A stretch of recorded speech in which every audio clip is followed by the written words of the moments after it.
Hello, good evening friends.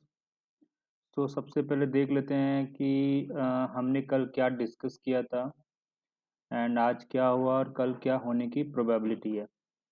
मैंने ये discuss किया था कि ये जो रेजिस्टेंस है ये रेंज 18,094। मैंने इसे 18,100 कह रहा हूँ मैं। सिर्फ 5-6 पॉइंट्स का डिफरेंस है। इसके ऊपर हमने देखा कि 1 नवंबर को गैप अप हुई थी।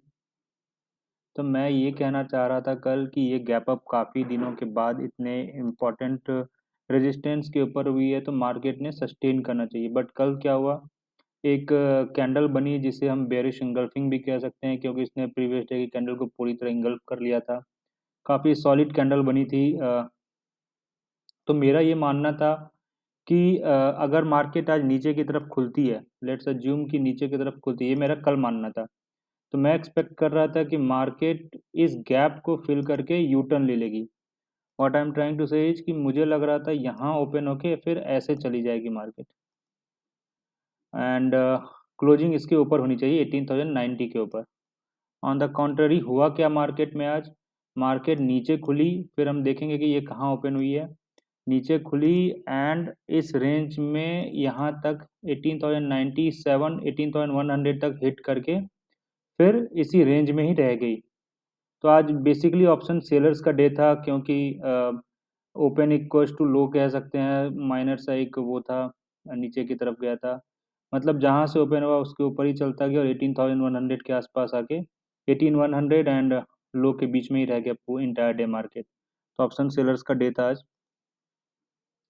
सो बेसिकली आपने देख लिया कि हुआ क्या है, गैप फिल हो गया, क्लोजिंग 18,000 के ऊपर ही हुआ, इसके ऊपर नहीं हुआ, 18,050 के आसपास की क्लोजिंग है। तो अब कल क्या हो सकता है?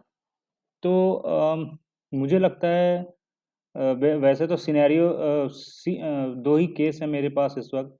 आइदर तो इसके ऊपर गैप अप हो, 18,090 के ऊपर गैप अप हो, या फिर इसके नीचे ही मार्केट ओपन हो 79। अच्छा, फिर ये देखते हैं कि ये रेंज है क्या। तो अगर मैंने वीकली चार्ट पे आपको ये है ना, वीकली चार्ट पे ऐसा कुछ ऐसा कुछ भी नहीं है। तो वीकली चार्ट पे एज ऑफ नाउ मुझे ये एक इम्पोर्टेंट सपोर्ट दिखता है। ओके, सो कल क्या हो सकता है, फेड की जो आउटकम आने वाली है, मुझे ऐसा लगता है होने के लिए दो सिनेरियो, या तो गैप डाउन या तो गैप अप, और तो कुछ होना नहीं है। तो पर्सनली मुझे लगता है कि कल गैप अप ही होना चाहिए 18,090, यानी कि 50-60 पॉइंट्स अप, या फिर सीधा इस कैंडल को ब्रीच करके 120 पॉइंट्स की अपसाइड हो सकती है मार्केट में कल। इसके कुछ रीजन है मैं जो आपको बताता हूँ। So scenario one, gap up either above 1800 18,100। अगर यहाँ भी ओपन होता है तो हमें एक अच्छी स्टॉप लॉस लेके लॉन्ग कर सकते हैं। अगर यहाँ ओपन होता है 18,170 के ऊपर, फिर तो ये क्लियर ही है कि हम यहीं जा रहे हैं क्योंकि इसने फिर इस पूरी कैंडल को ख़त्म कर दिया। अब अगर इधर कहीं होता है तो फिर मैं वेट करूँगा। मैं वेट करूँगा कि ये कल फ्राइडे की क्लोजिंग है, फिर मैं फ्राइडे की क्लोजिंग में मैं पोजीशन फिर देख के ही बनाऊँगा कि कैसी आई मीन कैसे मार्केट रिएक्ट कर रहा है for the whole day. So basically अगर गैप डाउन होती है तो मैं वेट करूँगा कि क्या ये गैप फिल कर रही है, फर्स्ट केस, या फिर अगर इसके यहाँ पे ओपन हो रही है तो क्या यहाँ से बाउंस हो रही है, अगर इसके नीचे जा रही है तो क्या यहाँ से नीचे जा रही है। तो बेसिकली गैप डाउन में काफ़ी सारे सिनेरियो हैं।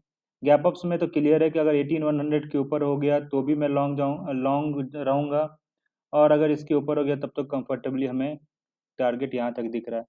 इन सब के पीछे एक बैंक निफ्टी है जो मुझे काफ़ी स्ट्रेंथ भी दे रहा है, और आज के दिन में बैंक निफ्टी काफ़ी स्ट्रेंथ में था compare to Nifty. Bank Nifty में मैं क्या देख रहा हूँ कि अगर आप आज के गैप डाउन को इग्नोर करके सिर्फ कैंडल्स पे फोकस करें तो 1 2 3 4 5 6 7 8 कह सकते हैं कि 8 डेज से बैंक निफ्टी इसी रेंज में है। तो मैं एक्सपेक्ट कर रहा हूँ कि बैंक निफ्टी ही आउट परफॉर्मर हो सकता है एंड 41,800 तक की एक मूव ये दे सकता है बाय टुमारो। बाय टुमारो क्यों बोल रहा हूँ, क्योंकि ये काफ़ी इम्पोर्टेंट रेजिस्टेंस है, ये वाली, और इसे मार्केट ने, बैंक निफ्टी ने गैप से ही ब्रेक करना चाहिए। अगर इसके ऊपर गैप से ओपन हो तो well and good. But as of now हमारे पास जो इमीडिएट मेजर रेजिस्टेंस जोन है, जहाँ पे मार्केट को एक बार रुकना चाहिए, वो है 41,820। तो ये कुछ ऐसा दिख रहा है कि ये एक रेजिस्टेंस जोन हो गया है। अगर इसके ऊपर खुलता है 41,500 के ऊपर, फिर तो हमें पता ही है कि ये 300 पॉइंट्स की रन कल दे ही देगा। सो let's see how market goes. And कल के लिए दो स्टॉक है जो मुझे काफ़ी अच्छे लग रहे हैं। एच मैं देखता हूँ, एच को हमने डिस्कस भी किया है। एच को थोड़ा डिस्कस कर लेते हैं आज फिर से। अगर आप इस दो कैंडल, आज की और कल की कैंडल को इग्नोर करोगे तो आप देखो, इसमें एक अच्छी कैंडल बनी थी। ये एक रेंज था 2504 का, फिर ये डोजी डोजी डोजी, फिर यहाँ भी डोजी था डे बिफोर यस्टरडे। कल इसमें एक सेलिंग आई थी बट लो वॉल्यूम थी। वॉल्यूम को इस वक्त इग्नोर करके बात कर रहा हूँ मैं, क्योंकि मैं जनरली बात नहीं करता हूँ वॉल्यूम के ऊपर। कल एक सेलिंग आई थी एंड आज फिर क्या हुआ, 21 ईएमए से ये इसमें एक sharp move I and 1 2 3 4 5 days को इसने इंगल्फ कर लिया। वंस अगेन हमने 2 3 दिन पहले इसके ऊपर बात की थी, अगर ये 2550 के ऊपर ओपन होता है, जबकि आज ये 2566 तक भी गया था, अगर कल ये 2550 के ऊपर ओपन होता है तो इसमें एक ट्रेड बन सकता है। एंड एक ट्रेड है मैरिको, जिसमें एक अच्छी रन आई है आज। तो मैरिको कुछ ऐसा है, दिख रहा है आपको। तो मैं मैरिको को एक्सपेक्ट कर रहा हूँ 547 या उसके बाद इस बार ये रन दे सकता है। मैरिको में एक अच्छा सेटअप बन रहा है। So let's see how market goes tomorrow and we will see you